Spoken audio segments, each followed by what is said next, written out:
Good afternoon and welcome, everybody. This would be the Jeff Cameron Show right here on 93.3 Real Talk Radio, Warchant TV. That's all you got. That's what you get right now, okay? I got a couple of days of low-key good afternoons in me here, but we desperately wanted to make our way back onto the airwaves and provide new material. I wasn't right enough to get in studio. Plus, it's just like a kind of a jerk move to go into a studio and breathe all up on a mic after you've been sick as hell. So wanted to give it another day, but I didn't want to do another day of no material. So here we sit, rocking and rolling on a Balls McWednesday. New stuff. This was recorded just before our normal time, a couple hours before we would normally be on. So here we go. 3 hours, new content, good things to talk about. Well, in fact, it's meaty. It's meaty. Now, you'll have to forgive me if occasionally as I'm talking, I have to mute myself and go on a coughing barrage that will annoy me, and I'll spare you that. But other than that, I think we're clear-minded. I'm not on as many drugs as I was through all of this. This is today we're going with water and lemon, Tom. Just water and lemon. And we're down to the bare bones.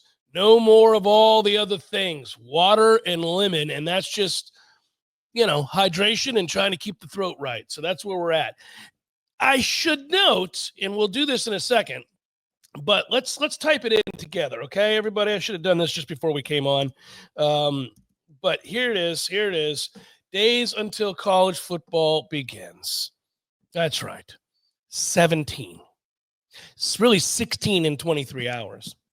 16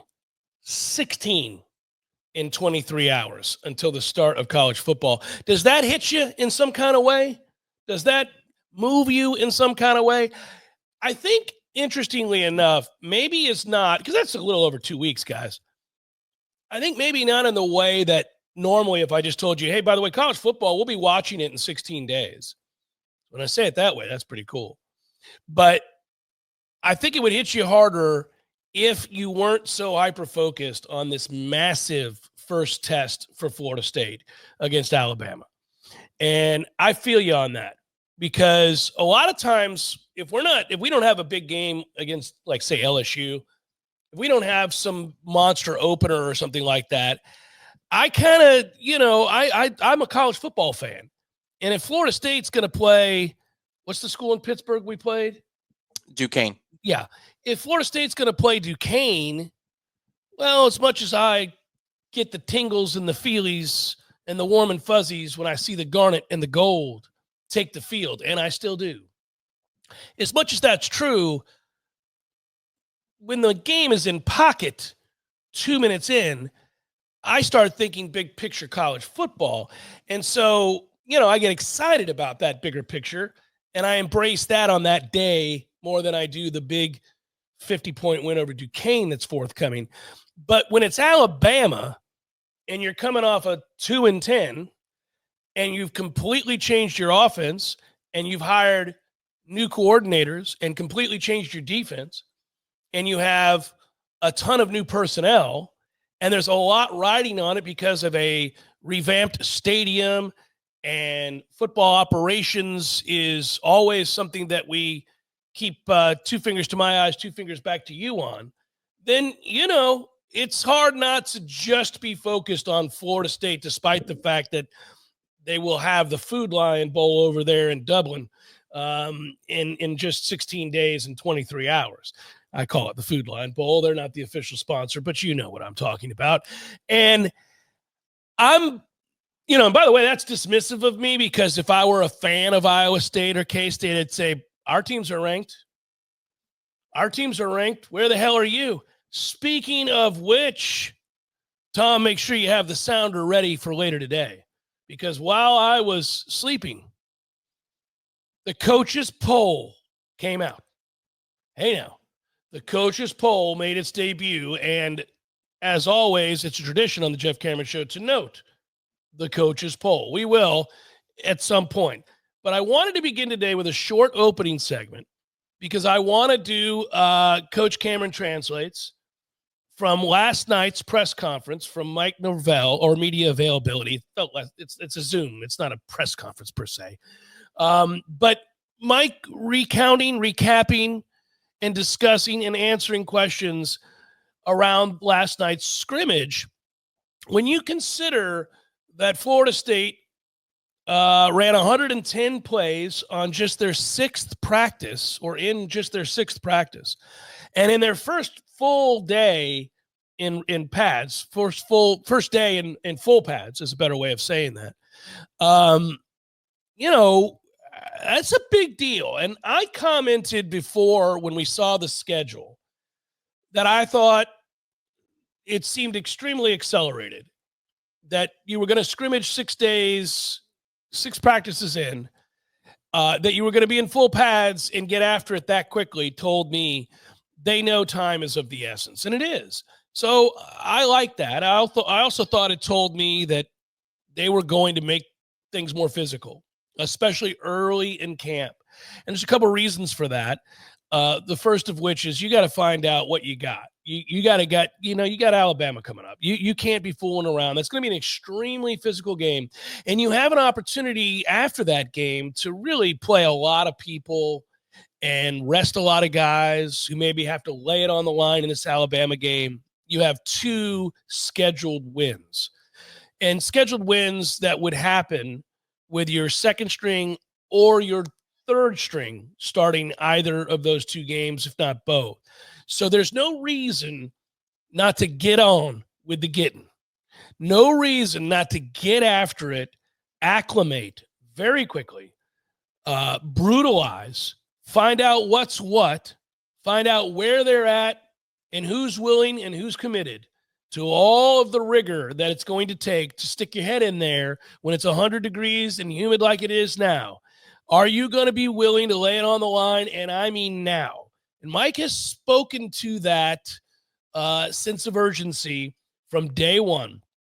I hope it's a permanent view of his football team. I hope it's a permanent way of going about assessments with his football team. But we don't need to get into the future. Just need to get into the now. And in the now, they are fast-tracking a lot of guys. They're fast-tracking this offense. They're fast-tracking their schemes. They're fast-tracking the install and what they want to run. And they're fast-tracking these competitions at every segment group. And I think it's important. And I think it comes across in the way that he spoke about the scrimmage. I think it's come across in the way that he's spoken about the practices so far. I think it's come across in his sense of urgency. Now, he's repeating himself an awful lot. You'll get that edge nonsense. And, there's elements of this. He even admitted last night that you're probably tired of hearing me say this. We are. But that's only because of last year. And it reeks of coach speak, which is something that people in general get tired of, but all coaches do. So that's not unique to Mike. And it is more important on the heels of last year to see what they are when a game starts than to hear what they are after a practice. I'm with you on that. But I do think you can read into most of his comments. I begged him to be transparent. If you're going to excommunicate the media and you're going to make sure that nobody is allowed to assess anything with their own eyes and that nobody is able to go and watch which players are emerging and which are falling in the competition or fading on the depth chart, then you need to give something of a realistic report at these press availabilities. And Mike did do that in the spring when they eliminated the press being at practice. And I think he's doing it again now. So I'll give him credit for that. I won't go on and on about it because it's what it is. But at the same time, I needed that because you can't glean anything from these reports unless you think they're honest. And I do think that for the most part, Mike is being forthright. Excuse me. He's not going to say certain things that we would be able to observe with our own eyes. If there's a player that folks had high hopes for and he isn't emerging, well, then, he's not going to say that necessarily unless he thinks there's hope for that player. But for the most part, I think Mike is doing a good job of being forthright. So when we come back, let's just get straight to it. Tom will play the clips. I will translate. We'll do a Coach Cameron Translates. I thought he was pretty forthcoming after last night's scrimmage, and I think there's some real positive signs. A couple of, I'm a little concerned there, but mostly positive signs. Jeff Cameron Show, 93.3 Real Talk Radio, Warchant TV. Jeff Cameron Show, Balls Wednesday edition. That's right. Today is Wednesday, and I'm on the air. It is pre-recorded. Didn't want to subject everybody in the studio and on the mic to my cooties. But I am on the air today, and this is fresh material. So if you're like listening to the pod or you're going back and watching on Warchant TV on YouTube, this is all fresh stuff. This is new. This is not a best of. I should also note that I want to thank you for listening to the show on 93.3 Real Talk Radio, the only locally owned and operated radio station in all of Tallahassee. Thanks for supporting local. It's important. Maybe more now than ever before. It's always been important. And you're doing the same when you support a website and a YouTube channel like Warchant. It allows us to do our job better. Quite earnestly, that's the way I come to you today, and that's true. So thanks for doing that. We're going to do Coach Cameron Translates, and there's a lot to translate here. And I really dug deep here, not because I needed material, but because I think Mike, well, let's just get started, because I'm going to tell you why I appreciated this right from the jump, Tom. So I'll hold my hand up for those watching on YouTube every time I feel the need or feel compelled to translate. Otherwise, we're just going to let it run, and we'll have fun with this, and away we go. Go ahead, sir. Tonight was a good night for us. We got over 100 plays. I think we're about 110 plays. So really, hit right around where I wanted us to be. Obviously with being the sixth practice, first day in full pads, it was very competitive. Unfortunately, we got to start in Doak. All right. So he's about to talk about something that I'll translate in a second, which is that they had to go inside of the indoor practice facility. Can we all agree? That's the pace. That's the cadence, sir. This is not Coach Cameron Translates. This is Jeff criticizes and or praises Mike Norvell. I'm going to start with, thank you for having a conversation. Thank you for not taking me to church. Thank you for just casually stating what it was that you're excited about. 110 plays, sixth practice, full pads already scrimmaging. A good night for us. Thank you. Straightforward. There was minimal you-knows. You know why? Because you weren't trying to speed through everything at 1,000 miles per hour, thus using filler between thoughts. You had time to contemplate what it was you wanted to say and what it is you're going to say. Let's learn from this. As we travel to Jacksonville today for our next set of practices, Mike, ruminate on the cadence that you used last night, because that's the one that we should be listening to throughout the course of these practice reports moving forward. Well done, sir. Way to slow down. Next. It's a very high mark for 28 seconds of dialogue. Okay. It's unbelievable. But with lightning coming in the area, we had to transition to the indoor. I thought guys handled that well. It was a lot of energy. It was, you felt, guys playing emotional, with energy, excitement. Coach Cameron Translates. I was bummed that we were 10 minutes into our scrimmage.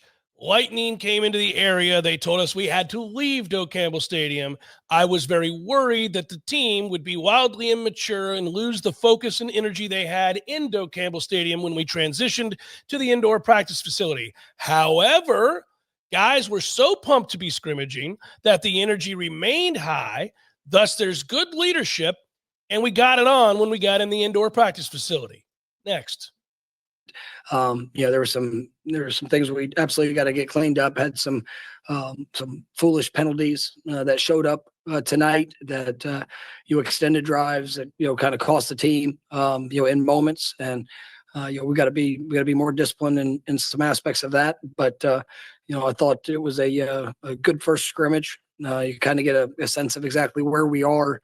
Here after the first few days in uppers and, letting our first day in pads, seeing guys go block, tackle, have some of the excitement and anxiety of what comes into, having to go and perform and show exactly where they are. And, all right. So a couple stupid penalties early on by the defense, which caused third down plays in which they got stops to continue to extend the drives. Happens. He's not too concerned about it. It's football. It's early on. Guys are emotional, and they get back in there and in the indoor practice facility, and they got a chance to get off the field on defense, but they commit some late, penalties, stupid penalties, grabby, little late hit here or there, something like that. They get called for. He can live with that. He's not too upset about it. And finding out where they are is really important because, again, I think they've accelerated this year. This is a combination translates and assesses from me right now. But I think he's pretty excited about that. And so really nothing to be too alarmed about at this juncture of his assessment of last night's scrimmage. Sounds like concerns are qualified. Yeah. I have concerns, but we're a weekend. It doesn't feel like yellow alert or red alert. Fair to say. It's just, kids are emotional. We're scrimmaging. They were pumped up. A couple dumb penalties. It happens. We wanted to accelerate the process with this early scrimmage. And, I think it'd be a lot of good film to be able to learn from. I thought there was some really good tape, that we're going to be able to show. I thought, offensively he started really fast. Had a couple big plays. I thought Tommy played really well tonight. Some things we'll be able to go back and, specifics to be a clean up. But I thought he did a great job. Had a couple of, vertical shots that we're able to connect on. I know Deuce Robinson, had a big play and a conversion. I think Randy Pittman showed up, with another big play. There were some times that Tommy was able to extend plays, and utilizing his legs as well. I thought the running back. I'm going to qualify this. This is an assessment. This is not a translate. Those are self-explanatory comments. Tom, we came into this camp and said, Deuce Robinson has to be a star. So it's a great sign that on a third down play, Tommy took a shot. Gus let him take a shot down the field. He doesn't say it's a third down play, but it's obvious because he said it extended the drive. So it was a third down play. So he takes a shot down the field. We've subsequently seen the shot because Florida State released it. And it's not a bad back shoulder throw that he twists and turns and makes the catch on. I actually, when I first saw it, thought it was a poor throw. But I don't think it is when you're throwing to 6'6", and you just need to get the ball up and let him make a play. It's the kind of play he's going to have to make because Tommy's not terribly accurate. So these are the plays that we should see a lot of from Deuce Robinson this year. Good sign, checks a box, good to see. Deuce goes up and makes a play that Deuce should make. I like that he said Tommy came out and played good early, played very well early. Sounds like the offense had a little something for Tony White's defense early in this scrimmage, and so we're going to see the adjustment come back later on in this press conference, in this media availability. But I feel like the offense hit the ground running last night, so that's a good sign. I'm not surprised because Gus is going to want to win. Gus is going to want to get these guys winning early and having some confidence as they play at real speed. And it's not surprising, too, that the offense would succeed early, Tom, because I don't care how much you install. If you play like it's a game and you're going to play tempo, the defense is going to have a hard time early adjusting to all of that. Yeah, I read his body language. As you said, I thought Tommy played well tonight. His eyes got big without being, clinically sanctioned. I thought that to me signaled he was surprised that he played that well. I think Tommy's been uneven to start camp. Just going back to Tony Tokar's comments from last week, I was in the building for that one, and Tony was begging for consistency. You could tell that Tommy was making some mistakes that was driving the quarterback's coach, and I would think by extension the offensive staff, a little bit crazy, being careless with the ball. I think what Mike is telling you is this is easily the best start that Tommy has gotten off to in a practice this fall camp. So that would be a good sign. And you're right. Florida State released that video of Deuce Robinson adjusting to go get the ball. That was a thing. It's a small footnote, but the way to go up and go grab the ball and take it away from the defender, that is something that a much smaller Squirrel White does as well. But these receivers all are going to have to be able to do that with Tommy at quarterback. You're going to have to go pluck the ball away from situations that are 50-50 or sometimes dangerous because he's not the most accurate quarterback in the world. Well, and I'll just tell Mike and everybody else, Gus and Tony Tokars, get used to that, buddy. I mean, this is the thing that has plagued Tommy Castellanos his entire career is that he'll have a drive in which you look like, you think, man, this is a problem. This is a problem. And then the next drive, you'll go, that is a terrible decision. A small thing, too. The Deuce thing was obvious in his memory. I think he looked back fondly on the Randy Pittman play, and he liked whatever it was. So I don't know if that's a gadget, a trick, or whatever it is. But the way he's like, and Randy hit a big play, too. There's just a little extra kind of satisfaction in him bringing up Randy's name. Thanks for bringing that up, because I failed to note that when I initially spoke, and I wanted to bring up the fact that Randy Pittman will be your most consistent offensive player. I have said this from Jump Street when we did the rankings in the top 40. Pittman is a baller. He knows this system backwards and forwards. He's Gus's guy. There's a physicality to him. He's a football playing Jesse. You watch, Randy Pittman is going to be the man, and I'm excited about that. Next. Ran really hard. Protection, was good for the most part. There were some good opportunities. I thought, James Williams, Jaden Jones showed up. I know a couple of guys that showed up with quarterback sacks. That good wins in those situations. You felt some of the disruption show up at times with our defensive front. A lot to unpack here. Let's start with this. James Williams had a sack and was explosive. Good. Has to be a star. Showed up, made plays. Offensive line, not consistent in pass pro, pissed him off. Got it early. It's early. Yeah, I would say also he's saying that a running back blew a protection where a defensive end was unblocked and got to the quarterback. I think specifically a running back blew a protection because what he remembered, he'll talk about Cromon a little bit in pass pro. Yeah. His first initial thought was, man, pass pro was good. Oh, wait, never mind. We blew that one protection and somebody came out free. Maybe it's James Jones. Maybe it's James Williams. Or James Williams, sorry. So the Jones thing is an eye-raising sort of comment. If they're going to get him, like James Williams has to be a star, so no big deal. If Jones is going to be something, okay, because I don't think any of us had that on the bingo card. Those whispers are happening, but that to me is a fog of camp red flag. Agree. Does that mean that we're good on offense? Does that mean that we're poor on offense? That guy's maybe it's legit, but I'm doing the fog of camp thing much more aggressively this year. Agreed. Don't know what it means. Just it raised an eyebrow. That's all it is. Next.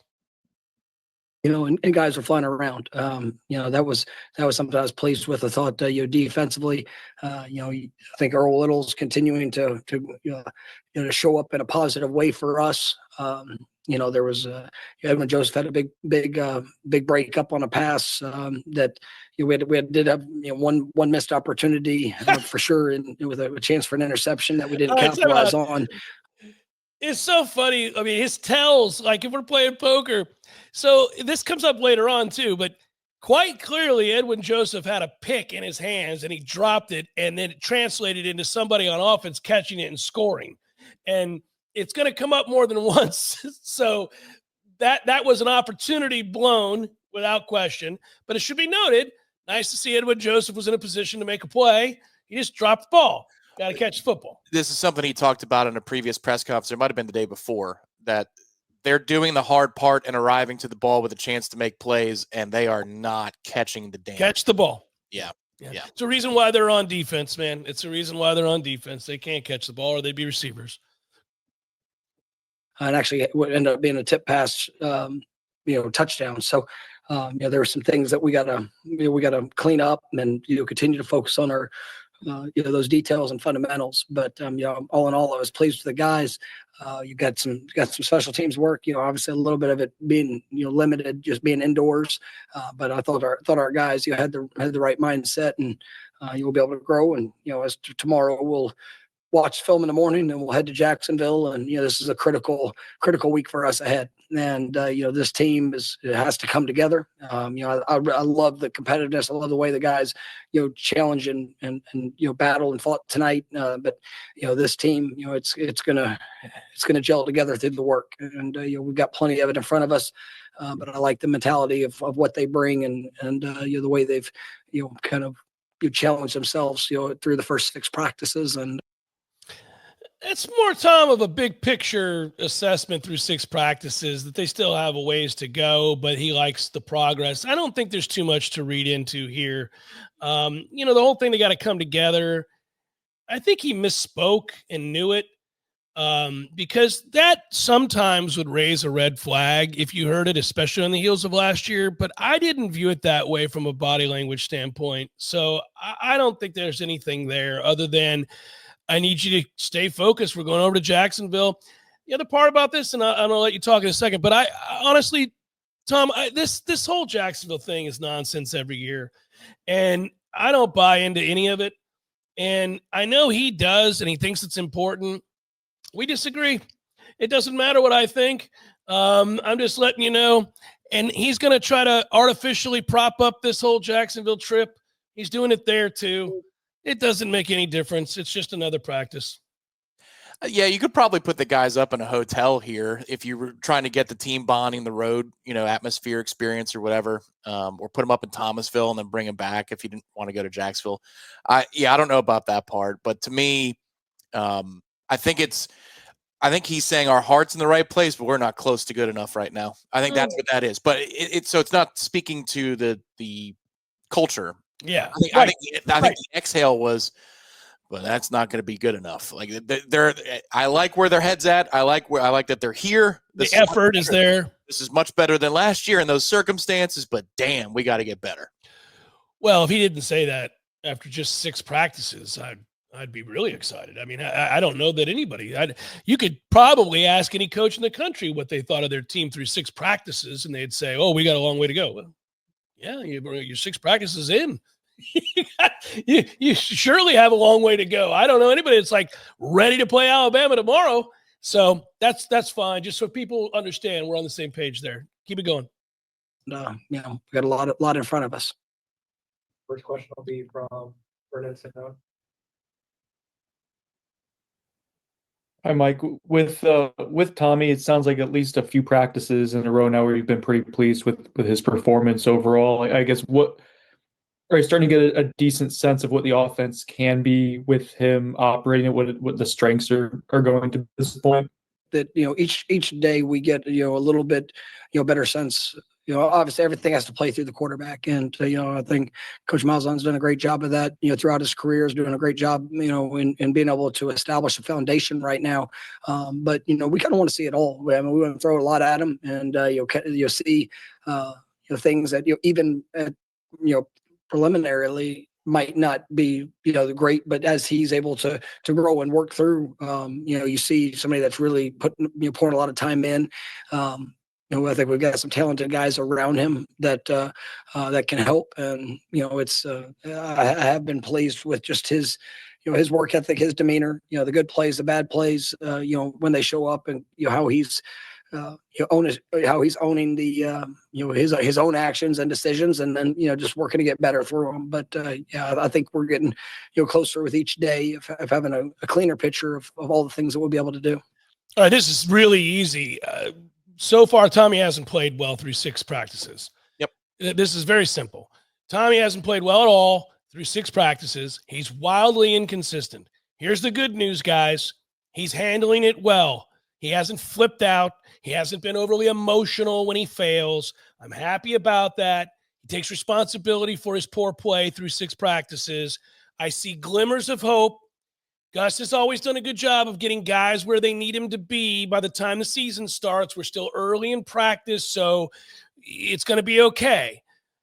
That's, in essence, what he said. Castellanos hasn't played well. He's been inconsistent, wildly up and down, hasn't been overly emotional when he's failed. He's taking hard coaching well. I know you guys are worried about that out there.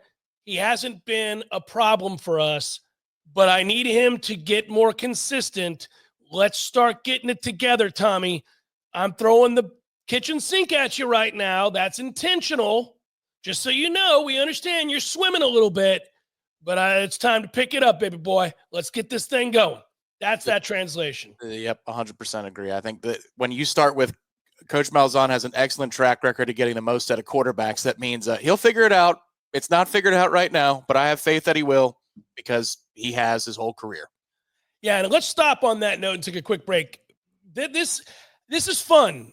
I actually, because Mike is giving something here like that, he just told you a lot right there. I know that maybe for some of you, you're like, ugh, wake me up when the season starts. I get it, man.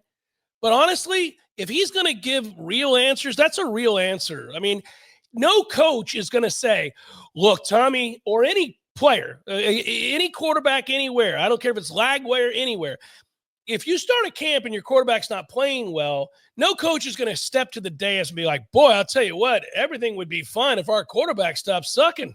They're not going to do that. So that's the closest you're going to get to him saying, look, it's got to be better. It's got to be a lot better. I see some good things, but there's way too many inconsistencies, and we're going to need that to get ironed out. That's all that is. And I'm fine with that. It's Jeff Cameron Show, 93.3 Real Talk Radio, Warchant TV. We'll get to more of Coach Cameron Translates and our assessment of Mike's conversation following Florida State's first scrimmage. Practice 6, getting after it last night. A lot of good to come out of that. I really don't find a ton of negative there. More assessment of that in the second hour. We'll pick it up where we left off. I want to switch gears for a moment in the final segment of this hour. Who went above and beyond?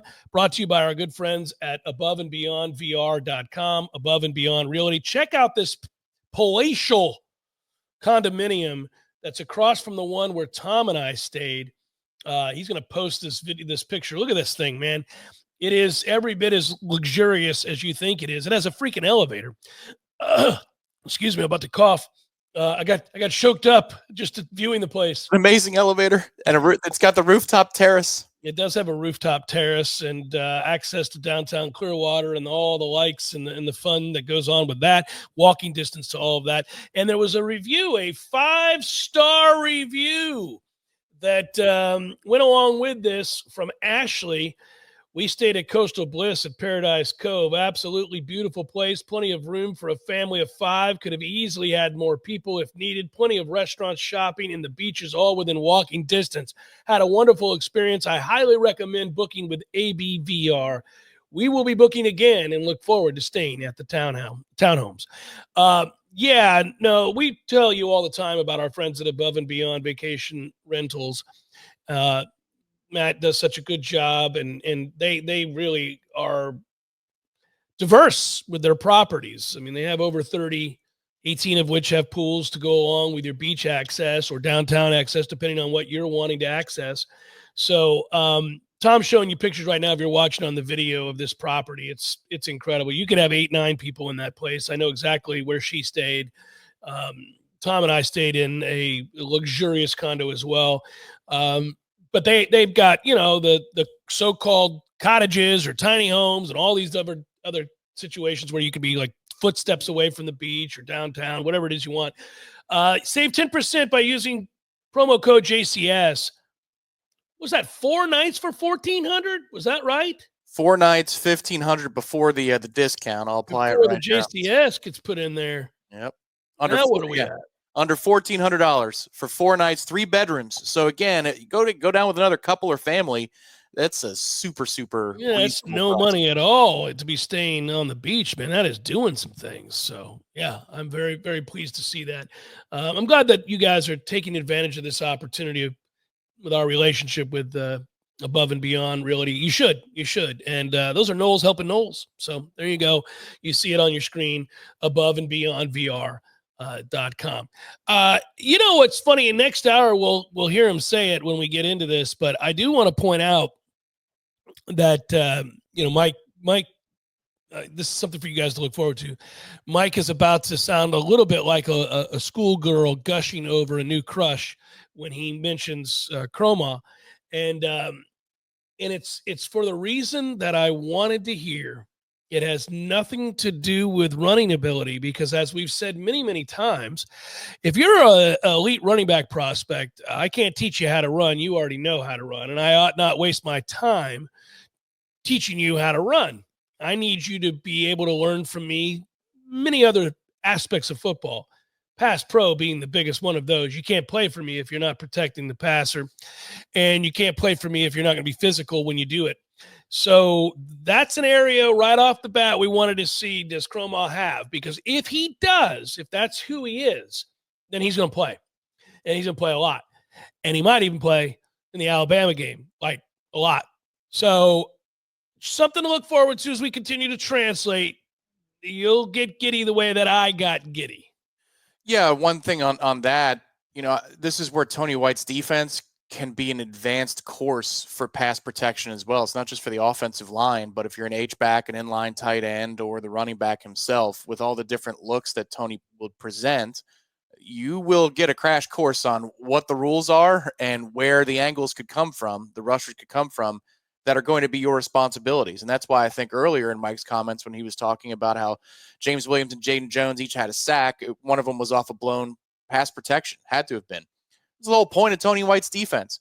Some defenses, like the ones we ran the last few years, are very simple. You kind of understand if there's going to be pressure, where the pressure is going to come from. And if you've got good enough players and good enough corners to be in man, that's going to work. And also, if you've got good enough defensive ends and defensive tackles, that fifth guy that's coming on a blitz is going to be a real problem for you. Tony needs to do this through disguise. He needs the extra skill to arrive through his own intellect and disguise and misdirection. And so if you're even a fourth-year player or a fifth-year player who's in the backfield and you're in pass protection, you're probably going to go through multiple situations that you've never been through before with certain rules that you have about looking inside and out.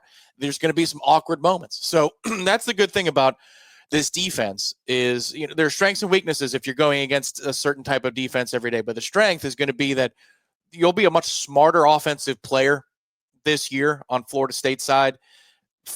That's the benefit of going against Tony. Whether you're a center, guard, tackle, tight end, H-back, running back, you're going to be a much smarter player because there's going to be things that you've never seen before. You want to get frustrated. I'll pivot here for a second and think about what could have been and never was, and unfortunately went on to become. And that is the career of Landon Dickerson. It speaks to what you're talking about, which is the ability to recognize, identify, and adjust accordingly as an offensive lineman.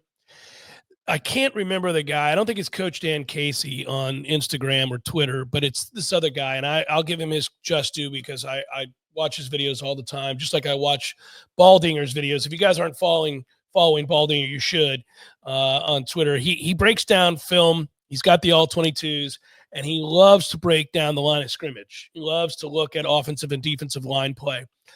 And Landon Dickerson in the Super Bowl, Tom, put on a clinic, and he was dealing with Chris Jones. So, it's not nothing. So Chris Jones, who may have the strongest grip of any defensive lineman in the game, routinely ragdolls offensive linemen. And really, one of the things I find that separates the best offensive and defensive linemen in the game when you get to the highest levels, they all have elite technique. They all play with great leverage and bend. They all have great footwork. You wouldn't be in the conversation as amongst the best if you didn't have those things. From there, the thing that separates is why most of us can never play a professional sport. It's preternatural gifts that you either have or you don't have. Now, you've worked very hard to hone them, and you've tried to enhance whatever those gifts are through hard work. So I don't like doing the thing. I hear people do this all the time. They used to do it with Michael Jordan, where they'd say, oh, it's just God's gifts. No, man, get the hell out of here with that nonsense. Yeah, it is DNA when it comes to him being 6'6", 6'7". Sure. That's genetics. The rest is hard work. There are a lot of 6'7" guys who didn't go on to be Michael Jordan. There are a lot of 6'6" guys that aren't professional athletes or even college athletes. There are a lot of big human beings walking the earth that could have never even played high school football. You have to really give of yourself and work very, very hard. But if you have ungodly hand strength and you work really hard to make it even better, then you can be somebody that transcends even at the highest level. So my point is this. Apparently, Chris Jones has iron claws the way your boy Mike Piazza had, because apparently Piazza is the strongest handed individual in the history of baseball. But I'm watching this video, and Landon Dickerson, Chris Jones gets his hands on Landon Dickerson, former Seminole offensive lineman, and Landon Dickerson, quick chop, shuttle with the feet, side. I see your stunt, looping inside guy going to the outside. Jones is passed off to the inside guy. Dickerson picks up the outside guy. And Tom, I was frothing at the mouth to see that level of offensive line play someday come to Tallahassee. And we had it in the form of Landon Dickerson, who's now one of the best, if not the best, interior offensive lineman in the National Football League. And he was here, and we butchered it. And he went to Bama and became a different human being. And now he's a freak show in the National Football League. So if you want to know where are you going with this, Cameron, come on, Coach Han. Give me a reason to get this excited about our offensive line and their next level ability to play together, to pass off, to understand exactly what's what and why. Do we have that in Pettibone? Is he that guy along with the rest of this offensive line that we've been excited about transferring in? I mean, do we have that?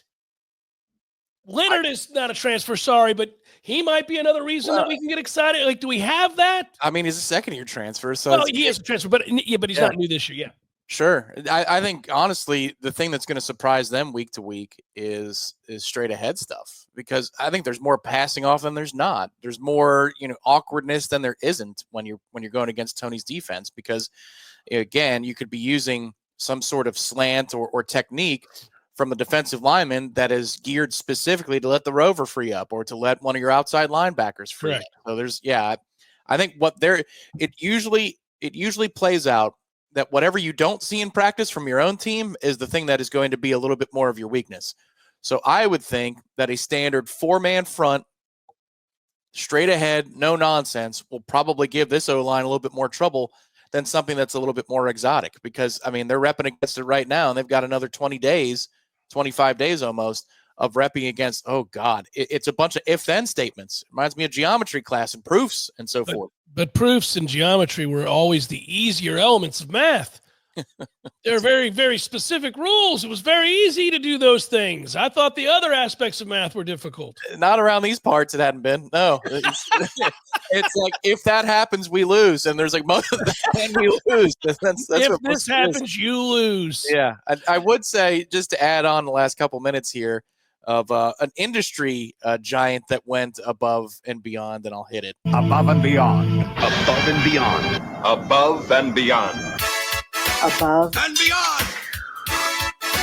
ESPN's going all in.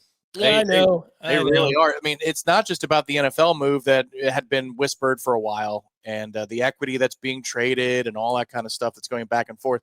Can never take their coverage of the NFL seriously. You already couldn't, but now you really, really can't. They can't criticize the league ever. There's nothing they can do on that level to criticize the league, which has a 10% stake in ESPN now. But then they announced they got the WWE pay-per-views. Like, holy crap. For Disney's redheaded stepchild that's losing them money, they just doubled down on that investment, thinking that $30 a month is going to go a long way with their direct-to-consumer service. I'll just point out that they need to do more of that, because that is just straightforward coverage of a league that people are going to watch no matter what. So they got Red Zone too, for those that don't know. People are going to watch Red Zone, and that's coming in a year. It's not immediate this season, but they got that too. I think, Tom, that ultimately they need to fill the hours of the day with something other than wake up or get up. It's called Get Up, right? Get Up. I don't watch the show, so I don't know, but that's is that the Greenberg one that I'm referencing? Yeah, that vehicle is at least tolerable versus First Take, because it usually ends up just being like a quarterback breakdown show. Yeah. And especially the Monday shows aren't bad. But after that, it gets speculative. The only thing I'll say about that, though, Tom, I looked it up. They're paying $20 million to what's his face and $8 million to Greenberg. How many people watch those shows? Yeah, 400,000 people. Right. Yeah, they do backflips so they can get $1 million. $28 million for two guys to get 400,000 viewers. If I were to show you a list of shows that get 400,000 viewers for $50,000 a year, you'd crack up. Hour number 2 forthcoming. Hour number 2, Jeff Cameron Show 93.3, Real Talk Radio, Warchant TV. Forgive the sinuses and the gravelness, if you will, of the voice, but we're fighting to get back. It's football season, damn it. I saw your tweets and your messages to me, which were somewhat cruel and insensitive. I understand. There were people who said, Cameron, it's football season. I don't have time for you to be over there nursing your injuries. You got to be in the game. Availability, Cameron. Availability is the only ability that we care about here on the Jeff Cameron Show. But I haven't been available. I've been holed up in my house. I'm going stir crazy for all the amenities, including my 100-inch magnificent television that I possess here in the Cameron abode. I'm losing it. I'm tired of seeing my family. I'm tired of seeing the same pictures. I'm tired of being inside. So today I stayed inside and did this show because it's a precursor to being outside and in the studio tomorrow. Could we get through these 3 hours today in order to be available in studio tomorrow? I think the answer is going to be a yes. Let's continue the adventure together. And oh, by the way, for those that don't understand sarcasm or irreverence, I love my family. But they're probably tired of seeing my sick ass too. Get out of the house. Germ-laden man. Leave us be. Perhaps. I'm Jeff. That's Tom. You're listening on 93.3 Real Talk Radio. And if you are, while you drive about town and you curse the godforsaken heat in unison, as we all do, you say, I'm supporting a local station that's locally owned. And for that, I'm a better human being. It's like supporting PBS. You're a better human being for doing so. Good job. Thank you for that. I would also point to the those watching on Warchant TV. Doff the cap, don't have one on, just the bald beauty on display today. But if I had one on, I'd doff it. And I would say thank you for supporting warchant.com. Warchant TV, the YouTube channel. And if you're in the chat talking amongst one another, I'm sorry I can't be with you live today, but we do appreciate you. Appreciate you very, very much. And thanks for the well wishes for those that have. You know, before we continue with a little Coach Cameron analysis here or translates, I got a bunch of emails that I was trying to catch up on this morning. I'll be honest with you, I haven't checked emails in 5 days. If you've sent me anything, I haven't noticed. Not from Tom, not from my mother, not from businesses, not from work, not from friends, not from family, not from anybody, not from listeners, nobody. I haven't looked at it once. So I've got a lot to catch up on. I tried this morning, but I ran into about 7 or 8 different emails this morning from people who are saying, Jeff, as we get closer, I'm getting more and more concerned about this Alabama game. And I say, what? I'm getting less and less concerned about this Alabama game. I'm more encouraged by the hour regarding the Alabama game. Now, keep in mind, I'm picking Alabama to beat Florida State. But I'm excited we're going to play it. I'm excited that we're getting closer to it. And I think I like what I hear coming out of camp through 6 days. That's what I'd say. I like what I hear. Mike's overall demeanor and I think disposition at these media availabilities post-practice seem to suggest a level of satisfaction, not with where they're at and where they need to be, not with some sort of projection of greatness, but rather commitment to effort and focus and intensity. That seems to be righted. If it weren't, I would be alarmed. And I would tell you that this season's a wash, just as last year was, and that we're just counting down the days to fire Mike. I don't think he's saying what he's saying based on the knowledge that if that were true, he'd serve no purpose. Instead, I believe that the CEO version of Mike has had a better chance to take a step back and assess the good, the bad, and the ugly. And he's being honest with that assessment. And he likes, for the better part of what he sees, for the most part of what he sees in these practices. There are areas that need to be improved. That's every team, every camp this time of year. There are areas of concerns. That's every coach, every team, even the elite ones. There are reasons to be excited, player emergence, physicality, focus, intensity, effort.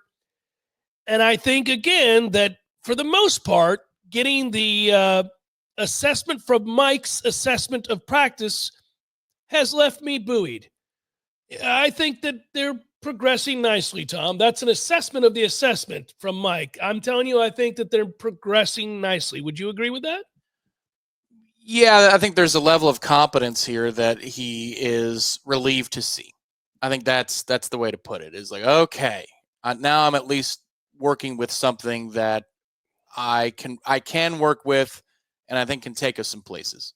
As it relates to the Alabama game at the end of this month, hard to say. But if you're looking for, I'm seriously, if you're looking for, Virginia on a Friday night, Miami coming in. You're projecting wins and losses, Tommy. I'm not doing that. No, but I think he is in his own mind. And I'm assessing the way that he is speaking about this team. I think he knows that they're a little rough around the edges, but I don't have to coach heart. I don't have to coach physicality. I don't have to coach intensity. I think that's the relief that he has right now. I may need to coach up some stuff in order to mitigate a talent deficit, but I can work with that as long as I know that they're going to be committed to improving. I think what he's forecasting here is that he can see improvement, and that improvement is not going to be, just one step. Like, I think he believes that they're going to get better as this fall goes along, which gives him a little bit of relief, because last year's group, the best they were was probably in camp or in the spring. Like, who knows? What was their high point? First drive of the Georgia Tech game. Right. Well, for the offense, it certainly was. Yeah. But, from a morale standpoint, commitment, all of those things, who knows what the high point was for that group? It might have been August 6th, 2024. But I think what he sees here are characteristics that he knows that he can ride with a little bit here. This time last year, can you remember how excited we all were, especially those of us who were committed and financially invested, in a trip over to Ireland? It was going to be the best of times, and it turned out to be the worst of times. Not Ireland, but the season. We could not have known that chapter 1 was going to be a rugged one. It was going to be a rugged one.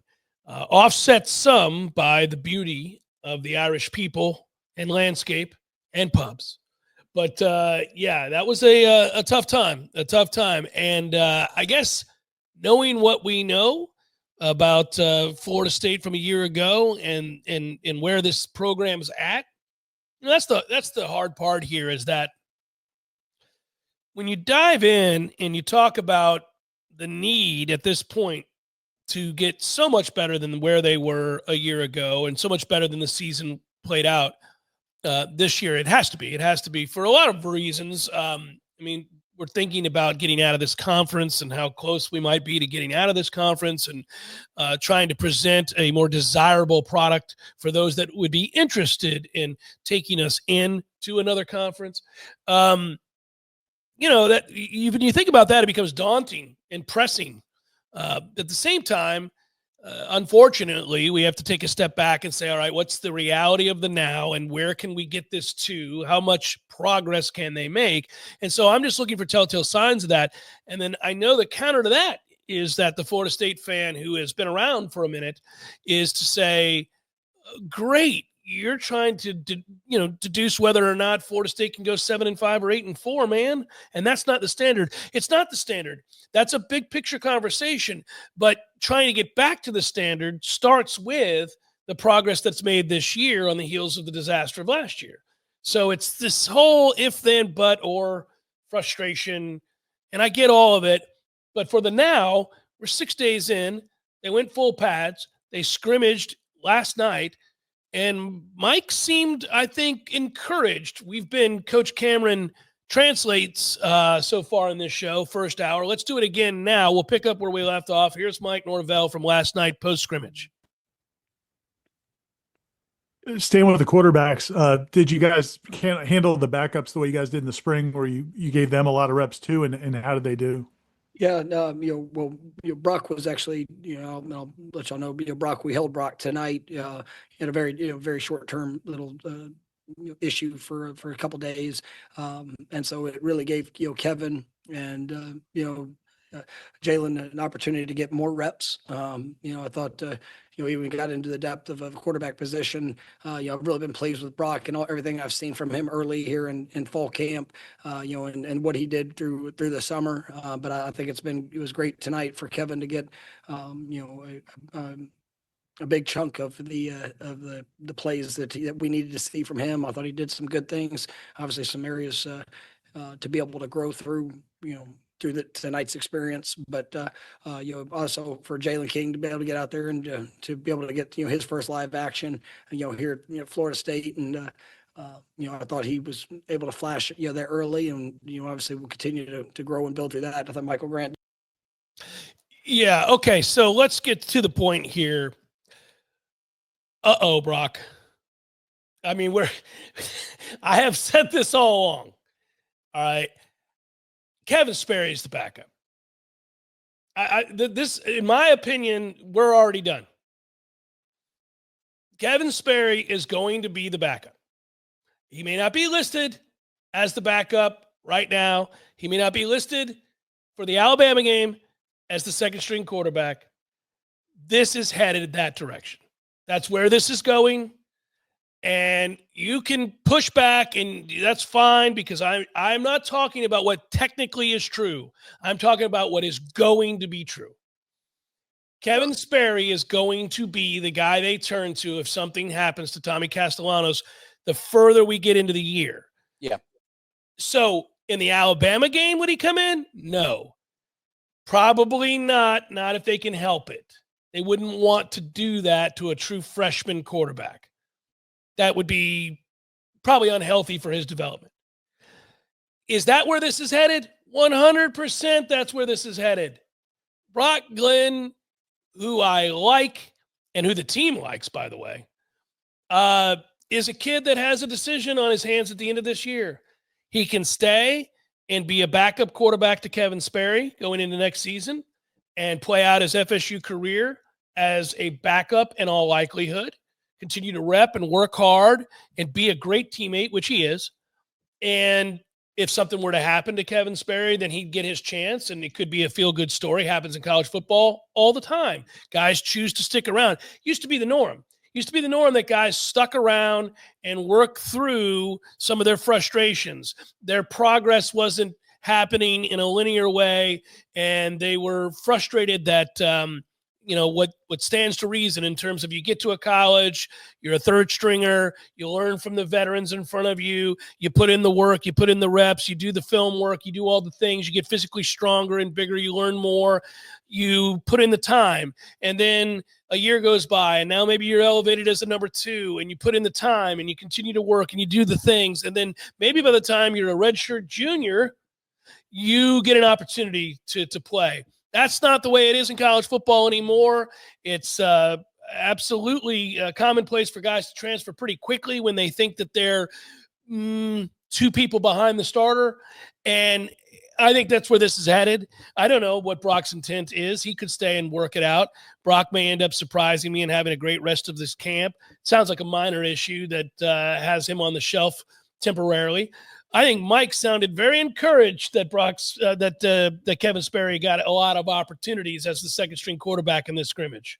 Yeah, to me, I think it's something where he's glad for the long term that these reps are being had, but I think he didn't like anything he saw from quarterbacks 3 and 4 in the depth chart. So it's the war versus the battle. I think Brock not playing last night, what I took from the body language is it held us back, but I know that it's going to benefit us in a long term. Yeah, the other part of that, one side note, he did see something early from Sperry, and he did see something early from Jalen that he liked, and then the defense adjusted, and So I think, that just tells me, Tom, that they physically made a play with their legs. Sure. Right. Yes. So, yeah, it became academic. He's like, well, I can't even I can't even run what I was hoping we could run with the 2s. Brock will give us that work to be able to run with the 2s, and it'll be competent. Kevin's going to be the guy. Yeah, and I agree. Like, I would forecast it unless Kevin has the camp of camps. I mean, you're talking October, November, I think, would be that opportunity for him to take the mantle. It's not now, and I think that's where Mike is being very careful to make sure he mentions everything that he loves about Brock, because for Sunday scrimmage, for example. I think it almost sounds like that language is towards Sunday scrimmage. So I don't think we're going to have Brock out for a very long time.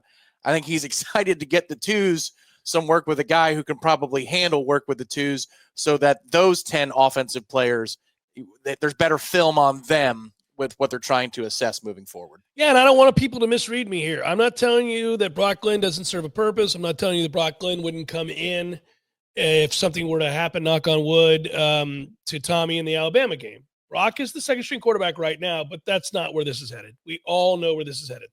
If you listen to Gus Malzahn talk about quarterbacks, it's abundantly clear who he wants to be the second-string quarterback. It's not close. Keep going. Did some nice things when he went in there too, so it was good. It was good for those quarterbacks to get that work, and I'm pleased with where that position is. All right, is going. Liam.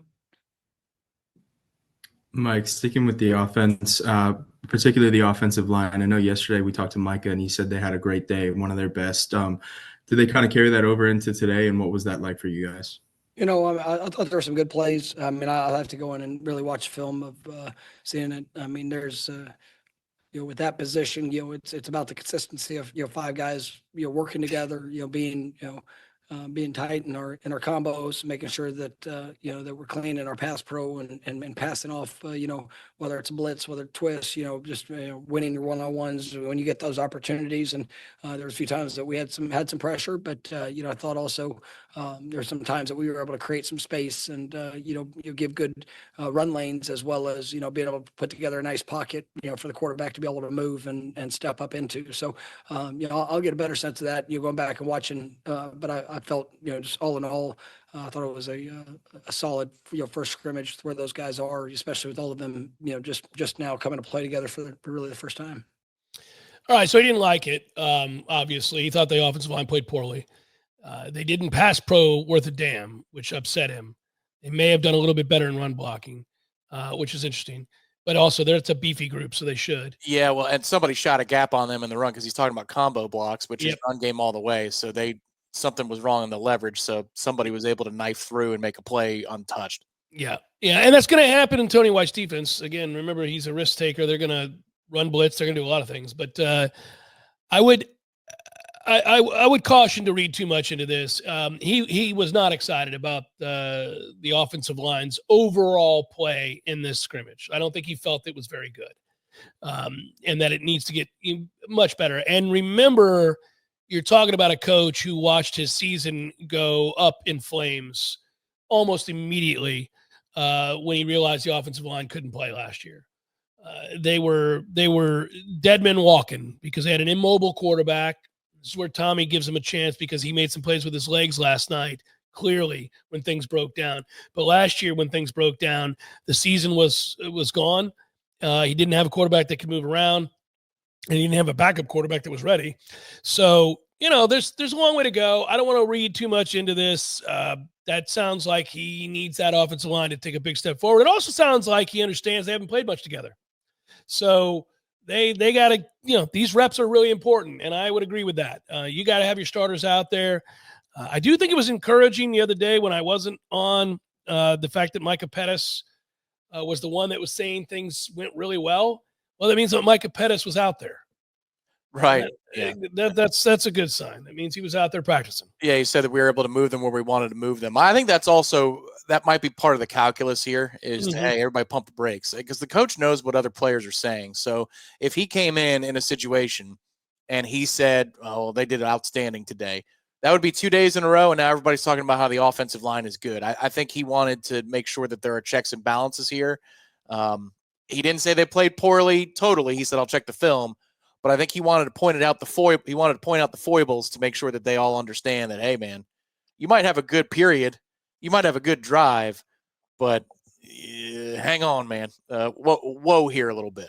Let's always remember that we should talk about this against the backdrop of last year's terrible assessment by Mike Norvell of his offensive line and what they would be. There is zero chance after last year's absolute debacle.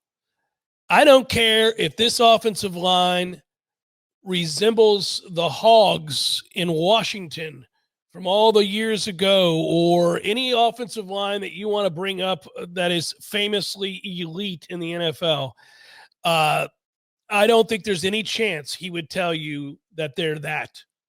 Even if he had overwhelming evidence, they could line up and run to the tune of 280 yards in the next 5 practices. Tony White could stack 10 guys on the line of scrimmage, and they could drive them through the back of the end zone for success rates of 100. And he'd say, we're getting better. I'm feeling better about the offensive line. I think, that, we, are almost to where we can, feel good about, the offensive line. That's how that would go. That's how that would go. There would be no, they're great. That's not coming. It'll never happen again in his career. He'll never say it again. Those are called scars, friends. Those are scars that stay with you for life. We've all had them. We know them. Sometimes when I drift to the left lane, when I'm on the interstate, when I'm in the right lane, I go to the left lane, I'll get a twinge in my left shoulder. You know why? I once cut a lady off when I was driving through Gainesville so severely that she hit my back bumper and had to turn her car into a telephone pole as we drove down University Ave. That's true. I stopped my car. I got out. I apologized profusely. I never saw her. She was in my blind spot. She was awfully sweet about it. We exchanged phone numbers and insurance information. The police arrived. I got a ticket for an improper lane change. It was nothing.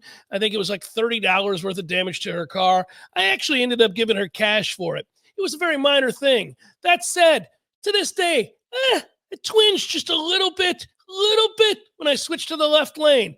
Mike Norvell, so battered and bruised by such a piss-poor assessment of his offensive line a year ago, he will never again tell you he has a good offensive line. At any point, ever, that will be the twinge that comes up when he goes to speak about his offensive line. There was a bumper scrape and a telephone pole, and it was $30. Oh, it was nothing. She barely touched the telephone pole. She was able to hit the brakes. It was nothing. It was a very minor thing. She was old. It was probably her fault. But this is old people. No reaction time whatsoever. I was in the wrong in that I cut her off completely. I mean, it was a ridiculous cutoff. I never saw her, Tom. Blind spot completely. I was in my old Volkswagen Bug, couldn't see her. And when I turned into that lane, she locked him up. We barely touched bumpers. She pulled hard to the left, stopped just in front of the telephone pole. I felt terrible. She must have been 80. I got out of the car. I did the right thing. I stuck around. I made sure we exchanged information. Well, congratulations on doing the right thing. Yeah, just letting you know that's how I handled things, even as a young man. I knew the right thing to do. Did you say, my fault? I thought the left lane was not open for senior citizens. What are you doing? I didn't chastise her. I didn't say I thought that you should have had a better brake foot. But I wore it. All the while knowing that a much more accomplished driver would have been able to stop and just flick me off instead of us touching bumpers. But, what are you going to do? The greatest thing I ever saw happen to a senior citizen, they're okay, was on Hercules. Hercules in Clearwater? Mm-hmm. Years ago. Ontario plate, left lane. Shocking. The hood of the car flies open and blocks the view. Yeah. We're just far enough away that no matter what happens, we're safe. I must be 8, 9 years old, and the car goes all over the damn road. It stopped perpendicular to the 2 lanes of traffic. There was no median, and it stopped.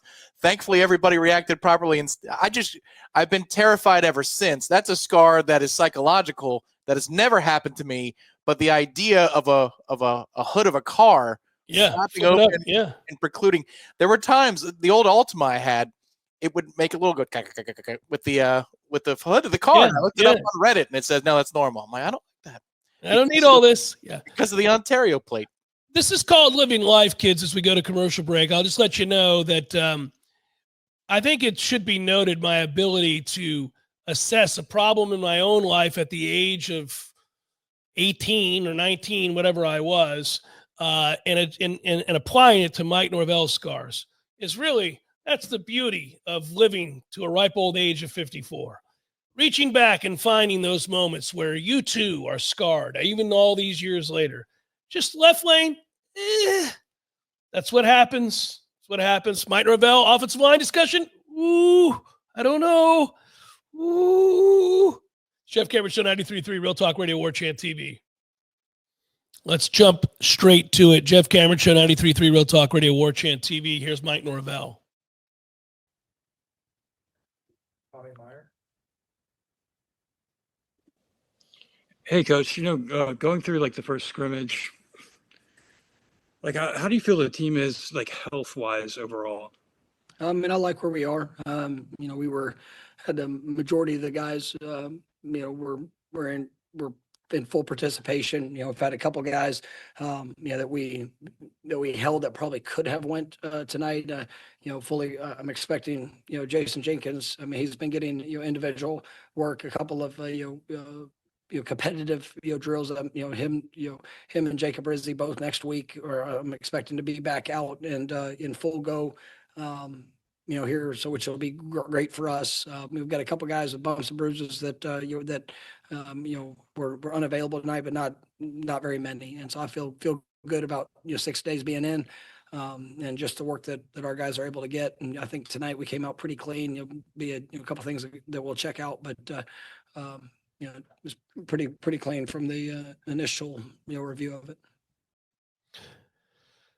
First of all, Tommy, I don't know you. Let's work on our likes when we ask questions. Secondly, Tommy, you know him. I mean, I know Tommy, but I don't know him like that. You know what I mean? We're not hanging out. I don't mean that meanly, Tommy. I'm here to help. As the old man, let you know, we got to work on our likes. Media coaching for other outlets. I like it. Here we go. That's what I do, buddy. I'm equipped.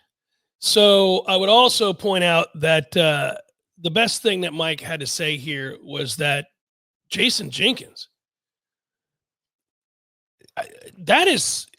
are we serious here, Tom? Do we want to make this leap?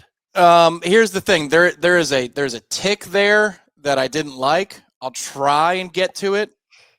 I heard it. No, but it's a visual tick. It's a visual tick. But all right.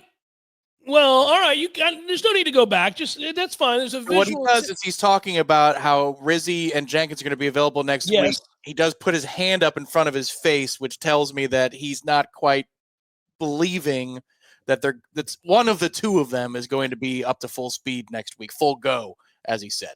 So I'm going to point out, quote unquote, full go was a big deal to hear him say about either one of those individuals. First of all, I don't care if Rizzi ever plays. But secondly, as far as Jenkins goes, are you kidding me? Like, if that kid is going to be, quote unquote, likely a full go next week, how about we stop short and just say this? Whether that's true or not, the fact that you would say it tells me that you believe it's close to true. Like, you think you're in the ballpark of true if you're going to present that. That tells me that Jenkins is going to get snaps against Alabama. That should be something that we're all very encouraged by, because I'm here to tell you now, when the injury occurred, we didn't think that was a possibility at all. Not even close. I think even the most optimistic amongst Florida State fans would have said, I don't know, maybe you get him 20, 25 snaps against Miami. Like, at some best case scenario, he's making a return for a big game like the one against Miami. And now you're telling me that, quote unquote, we're close to them being a full go, which again, I'll side with Tom here and say maybe that's a bit of a fib, but man, that's encouraging, period. That's just encouraging, period. You're correct. The general net effect of that quote is positive. I did cue it up. It's about 10 seconds in here. Right. You'll see it's like there's an alarm bell that goes, I'm not so sure they'll be full go next week. Individual work, a couple of competitive drills. Him and Jacob Rizzi both next week, or I'm expecting to be back out and in full go. here, so which will be great for us. We've got a couple guys. It's that move with the hand. I think that was like I'm not so sure about that one. I've noticed that, and by the way, his knows are starting to rub off on us. We got to be careful. The knows are amped up when there's some looseness with the truth. Right. Yes, they are buffers. They are buffer terms. The knows are buying him time for how do I reword that, because that's not quite true what I just said. Sure. And you're right. They do. One person saying it makes it into another person's speech patterns. It happens all the time in sports in terms of, from a standpoint, these are key things that they infect everybody in the media if you listen to enough of one person say something. So, yeah. That's where the likes come from, by the way. That and 15-year-old girls. Over and over and over again. Now, let's keep it rolling. You mentioned Jaden Jones. I think T-Knight or Tony White, one of them mentioned him the other day also as a guy that's, kind of had a good summer, and he's been through so much. Did you guys think that he'd be a contributor this season? And when did that kind of come into focus? Well, I mean, I thought, in the spring, it's some of the work he was able to get, and just see his confidence. Obviously, he's had two pretty severe injuries, that were a big setback, and just a challenge for him. But he's never wavered, and he has just continued to fight, continue to work. He's got an incredible spirit. He's got great length, athletic ability. I mean, he really is. He's flashed, in the spring, and then just seeing his work ethic in the summer. I think he's carried that over. Like I said, he got a sack tonight, and he was able to make some plays. You felt that times where he was disruptive.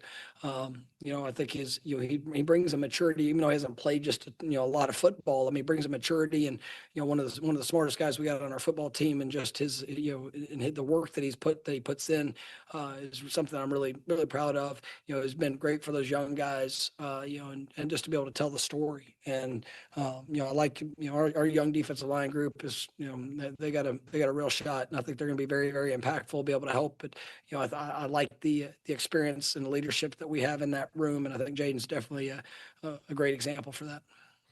It's going to be interesting. So he's pleasantly surprised. Clearly, he's pleasantly surprised. I'm going to translate Ira's question as well. You've mentioned Jaden Jones, Coach. It's the second time I've heard his name in this camp. Are you as shocked as I am that Jaden Jones is on anybody's radar? That is the question that Ira asked. Coach Norvell's answer is mirroring that of Ira's question. Yes, I am pleasantly surprised that Jaden Jones is not only participating, but making plays. So I don't know what to make of that other than good for Jaden Jones. That's how I'll translate that. I hope Jaden Jones ends up being a player for Florida State, and I hope that he overcomes all of those injuries that Mike Norvell alluded to. Lord knows Florida State needs as many of these defensive linemen to take a step forward and emerge in order to aid the progress and depth and quality of said depth as quickly as possible. It's pretty clear from that answer that not only is he pleasantly surprised with Jaden Jones, and we'll see, but it's also encouraging, I suppose. Now, you could look at it the other way, too, that a lot of the young guys are going to play. I mean, that's what he's trying to tell you. They're going to get reps. They have to, and it's good that they've shown progress early in camp and maybe some signs of acumen that they're going to be able to play and play well because they're going to be called upon. Yeah, I think it's telling that Mike found a way to work in talking points about the younger defensive linemen into a question about how good is Jaden Jones. That tells me that Jaden Jones is an excellent leader in the room, that Jaden Jones has a story to tell, and I'm glad he's sharing it with the kids because they need to know about fighting through adversity, yada, yada. Yep. It tells me that Jaden Jones might be succeeding against either a lesser opponent, a lesser side of the ball, maybe the 2s or the 3s, or maybe because of breakdowns and communication and protection. It all goes together. Some of those pass-offs that they're talking about, Mike Norvell clearly wasn't happy with. Maybe he thinks the success is a little bit circumstantial, and they're really going to need those freshmen to be good. And I'm glad that Jaden's there to lead the freshmen who are better football players than he is right now. But I'm glad we have him in the room. That's how I took it. I know that undermines the potential of Jones, maybe I'm wrong, but I think it's very telling that Mike found a way to talk about how good the freshmen are in a question that has nothing to do with how good are the freshmen. Yeah, he's encouraged. He's encouraged all the way around by both the freshmen and the fact that Jaden Jones is actually out there participating, making plays. Next. We'll go back to Brendan. Is there anyone, Mike, distinguishing themselves in the running back room yet, or is it multiple guys at this point? I mean, tonight that was Pause, something I was pause. looking forward. All right, Coach, you got 700 running backs. Are any of them able to play? Proceed. To seeing and kind of who how guys were going to respond with the opportunities they got, and I was pleased. I mean, it was multiple guys made plays in different things. I thought Gavin Sawchuk had a couple nice runs. I thought Cam Davis, and I'll say, I mean, I think he's taken some great strides here this fall camp, and I thought he had some really good runs there. You saw, Roy Dell has been very good for us, here in this first week, and excited about what he's going to bring. You were able to get Jalen Lucas, some opportunities, touches, and Usman was, one of his first plays in there was a pass protection, blitz pickup, and I mean, I haven't seen many freshman running backs that will stick his face in it like he did. I mean, it was violent, and it's exciting for he's a superb talent with the ball in his hands and the things that he can do. But seeing him without the ball in his hands too is something that gets you excited for what the future can be. But we got a great competition there. Yeah, get excited. Get excited by that answer. That is, make no mistake, Cromaw's a great runner. We already knew that. It's why we paid a lot of money for him. But the fact that physically he sticks his head in there in pass protection and lights people up means that I can play him. I can play him now. I can play him right now. Basically, he's telling you we're going to rely on Cromaw. We're going to rely on Sawchuk. We're going to rely on Roydell Williams. Cam's making progress after stinking last year. That's where we're at in the running back room. Yeah, I agree on all fronts. I think he was surprised at how well multiple players played. I think the beginning was a tone of, actually. Yeah, can you believe it? Yeah. A lot of dudes were good today. I'm glad you asked that question today. Very glad the question wasn't another day. I'm glad you asked that today. Yeah, and I do think that there's a real possibility that the guy that's, I guess, been the most consistent for them is Roydell Williams. So that's the way it sounds like to me. Roydell does not have Sawchuk or Cromaw's ability, but he's consistent and he's trustworthy. And then the Cam thing, I think he threw him a bone for getting in shape and working hard. So, I mean, I feel like that's what that is. Next. And I think that, there was not any negative light that I really saw tonight. I was like, oh man, but I thought guys took advantage of their time. We're going to have a lot of competition because it's going to come down to production. And at the end of the day, we're going to have a group of guys that can go, make a big impact for us. And, the best guys are going to play, and it's going to be extremely competitive. And, but I really like what I'm seeing from that group, and you will continue to see that develop and emerge. So next hour, we'll do more of this. I think really quick before we break, Tom, it's interesting to point out they're already setting the table for these guys to let them know it's smoke or get smoke time. Yes, and that means a shorter rotation. Of course. Right, that sounded like a smaller rotation. And if you don't produce, then you don't get the ball. Yeah, it's smoke or you get smoke time. That's all this is. And this is he's just excited about the competition. Kind of let you know who's at the top of the pecking order in that competition. And everybody else, maybe start looking at where you're going to transfer to. He's not saying it, but he's saying it. I mean, it's just the bottom line. But that's competition. That's the reality of football. That's the way it is in big-time football. It ought to be. You ought not play 17 different guys all the time. Chef Cameron Show, 93.3 Real Talk Radio, Warchant TV. So towards the end of that assessment last segment, we hit on something, Tom, that I think the fan base will be really excited about, and I've been excited about for a while, and I thought it was a mistake, one of 4,000 mistakes a year ago. In hindsight makes it a little easier, but we talked about this in real time too. Maybe even talked about it. Well, not maybe. We did talk about it the year before, which was an undefeated regular season. We thought it was a bit excessive, the willingness to play second and third string players as frequently as they did. Now, the problem was there was a bit of fool's gold there, because when you went 13-1, you were able to get away with it. And you thought, well, this is a good way to help in recruiting, because it is. Clemson has done this for a very long time. They used to, under the old system, they'd play so many guys. But that's because they had a really good team year over year, and they would dominate so many games that they could get guys in lopsided affairs. And they would play their freshmen and maybe redshirt freshmen to the point where when you look at the participation list, you'd see, so many of the roster getting opportunity to play. And I used to say on the air that gave Clemson a distinct advantage in recruiting, that they could go out and say to kids, if you come here, you're gonna have a chance to play quite a bit in year one. We're going to get you in games. And I thought that was an interesting and smart tool to use. Alabama used to do that for a long time. All your best teams used to do that. Florida State in the 90s did it all the time too, because they would boat race people. When your program is dominating, you can do that. So go back 2 years ago to where big moments in key situations and big games, we frequently had non-starters on the field, especially on defense. And the reason I say it was fool's gold was that team was so deep and littered with NFL talent that you could take 3 or 4 guys who were going to go on to be drafted and have them sit in a crucial situation and still have 4 or 5 other NFL players out there that are going to be able to hold it down for some of the other guys that are less equipped in the moment. And because you won games and then looked very fresh at the end of the year and dominated solely because of your defense at the end of the year. This is before the Jordan Travis injury. The defense was just taking over games and winning them for you. Your offense wasn't efficient, even at the end with Jordan Travis.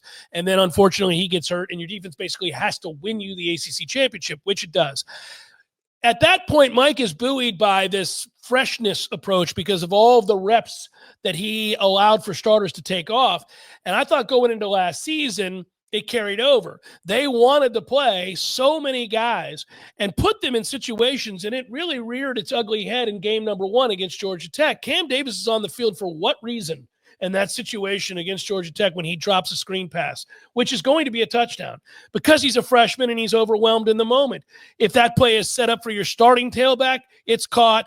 If that's Toafili, it's caught, and he's to the races. Instead, you have a crucial drop and a big mistake that leads to a real problem. And I just think that ultimately they got a little full of themselves with that approach. It sounds like from his previous answer that is not going to be the case at all. And we talk about the Gus Malzahn influence on Mike Norvell. There are a lot of them. First of all, like the media not being able to go to practice. But secondly, it's this. We're going to find our dudes that we can count on. We're going to find our guys that we can turn to and that we can trust, play in and play out. Oh, sure. You need backups at every position, and there's going to be a time and a place for those backups to play and maybe even play a lot, especially in the first 3 games, namely game 2 and game 3. But we're going to have our dudes that we know are our dudes, and they're going to play. We're done with all this nonsense. So we may have 15 running backs. 4 of them are going to play. We may have this many receivers we like. These 5 are going to play. This is where we're at. And it looks like to me, from listening to your conversation with Herb Hand and previous comments that he's made, they're going to have 5 they like. They need a total of 8. They believe in 7 right about now, but 5 are going to be their guys. So I think that's where we're at now in terms of rotation, depth chart, who plays and who doesn't play. Yeah, the way Herb Hand put it was he's a believer that he's a ride or die guy with whoever it is. And yeah, that's an extension of Gus as well. I mean, they've worked together for so long, and so is Tim Harris. I mean, really, like at all the key places. The only place where that's not the case is running backs coach. And I asked David Johnson about it because last year there was a lot of rotation. Some of the thought was, he leaned into it and very much embraced it and echoed that sentiment about, the strength in the numbers. And he was not committal to there being strength in numbers. So, the message has really gotten home that they are going to pick their guys and ride with them. I still think running back might be a unique position because Gus has used two guys and split reps with him, especially when he takes over at a gig. Happened at UCF in the beginning. It eventually becomes one dude. So I think you could still have two, maybe three running backs in a primary rotation outside of your gadget players, like Mike threw in there about Jalen Lucas. But everywhere else, I think it's going to be pretty pared down. I've got an observation that I'm going to make to start the next hour. We'll finish up the mic presser and get into some other things, including some professional sports items. But I'm looking forward to it. Stay with us. Jeff Cameron Show, 93.3 Real Talk Radio, Warchant TV.